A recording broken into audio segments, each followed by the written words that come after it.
Hey, okay, let's talk about cravings.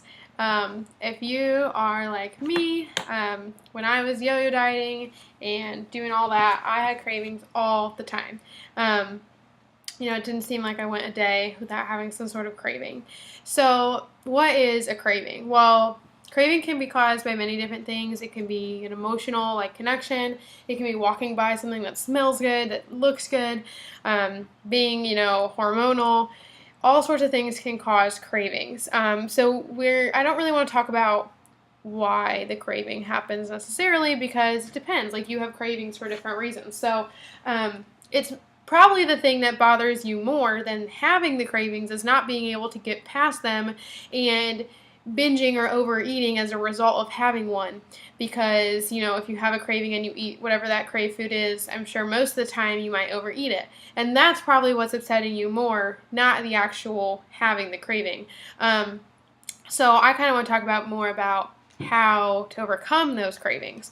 Well, the reason that cravings are so hard to overcome when you're in a dieting mentality or you're on a diet is because you're in a deprived, restricted state. So, you're eating whatever the diet tells you to for, Monday through Saturday, and Sunday rolls around and you're bored or you're just whatever.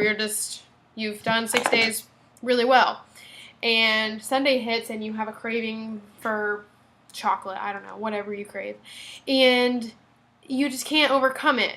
And then you end up overeating it and feeling like crap and having to start over on Monday. And who do you blame it on? Yourself. I don't have the willpower. I don't have the self-control. Okay, but it has nothing to do with that. When you're in a deprived, restricted state, you are fighting biology when you're trying to overcome those cravings, which just you're not going to win most of the time. Or you might win and then the next time you'll end up losing because you can't fight it. You can't deprive your body and restrict your body for that long and not snap eventually because your body is going to be screaming, feed me. And the second that you taste that food that you're craving, that's probably high sugar, high fat, high calorie, it's whatever you're restricting, most likely.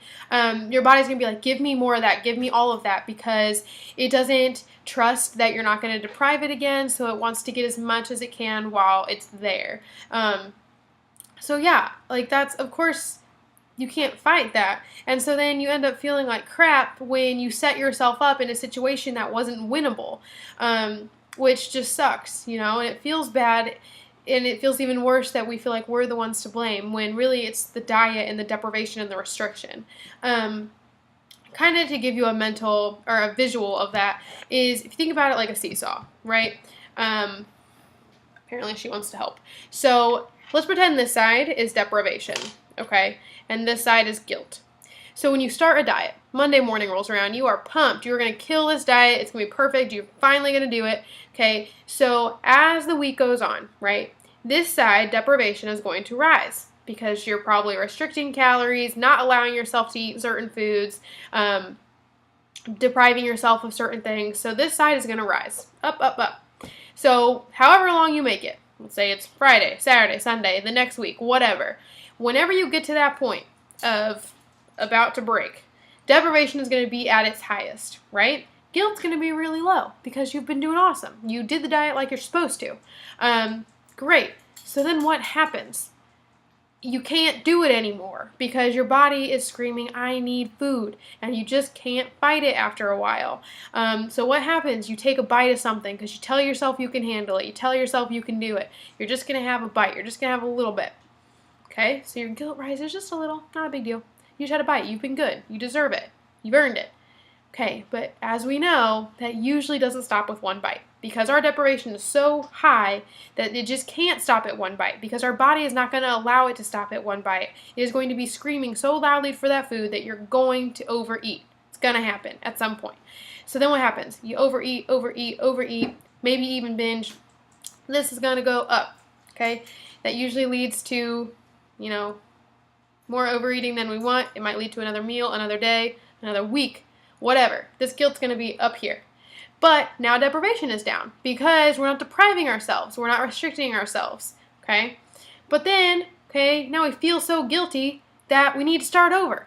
So what's going to happen? We're going to start over.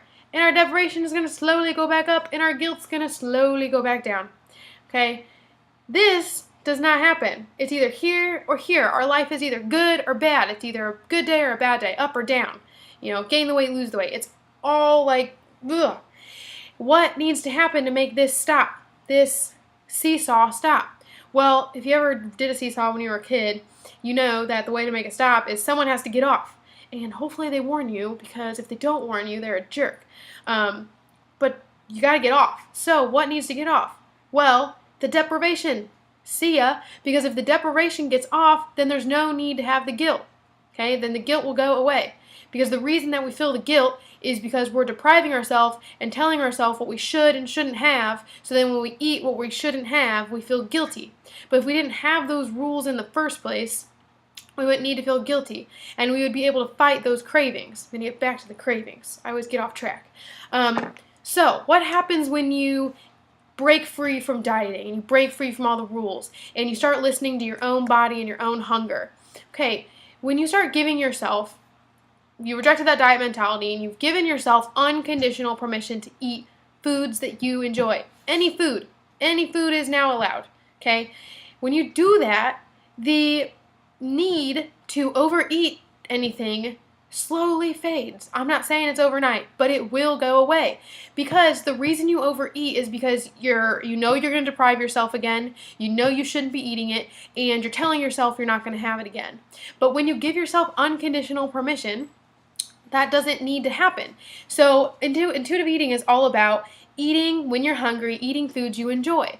So, for example, I might have frozen yogurt for lunch. Do I overeat it? No, because I know that if the next time I get hungry, I want frozen yogurt again, I can go have that frozen yogurt because I have made unconditional permission. I've given myself unconditional permission, and I've made peace with food. So there is no good and bad food, okay? There is no should and shouldn't. It's about what my body wants. It's about my hunger signals, and no one knows better than me how to feed and fuel my body, okay? It doesn't make sense. I'm whatever stats I am. Let's say girl down the street is also 5'6", however many pounds, 24 years old. We're not the same person. We don't enjoy the same things. We don't have the same life situations. We're not active in the same way. But yet the diet is going to tell us that we should both do the same thing. We should both eat the same amount of calories. That doesn't make sense.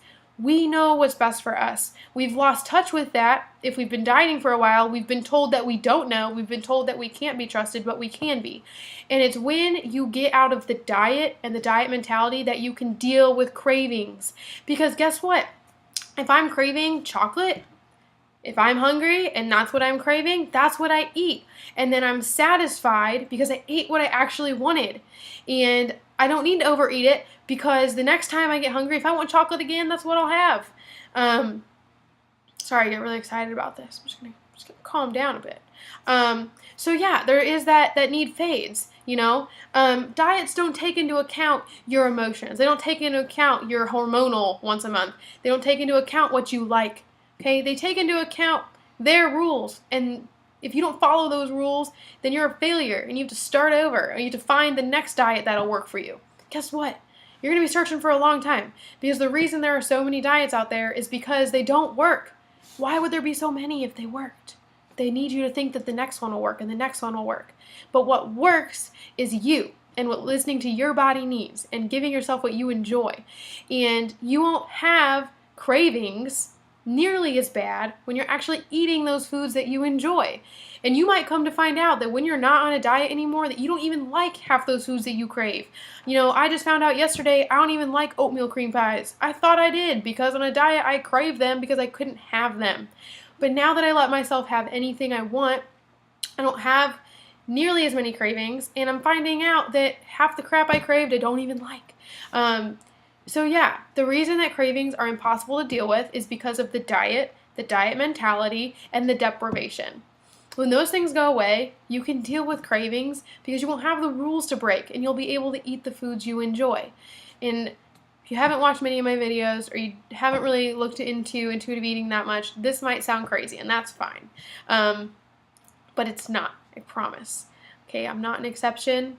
This is real life stuff here. And if you don't want to be stuck with yo-yo dieting and feeling like you have no willpower or self-control over your cravings for life, you don't have to, but you have to make the conscious effort to get out of that and actually want to break free from that. And once you do, cravings will not be a problem. And if you do have a craving and you go eat that food when you're an intuitive eater, then that doesn't make you a failure. It means that you thought that sounded good, so you ate it. And you won't have the guilt, and you won't have to start over, because there is no failing intuitive eating and there is no starting over. Feel like I got off track with cravings, but the main point is cravings can be dealt with when the dieting is not there. So if you feel like you can't deal with cravings, ask yourself if you're on a diet or if you're in a diet mentality, because if you are, that's why you can't deal with them. Not because you can't deal with them. It's because of the situation that you're in. You, yourself, not in that situation, can deal with them. So the diet is trying to tell you otherwise. The diet industry is trying to tell you otherwise, but it's all lies and it's not true. They need us to think that we can't handle our cravings. They need us to think that we can't trust ourselves, because otherwise they kind of go away, because we won't need them.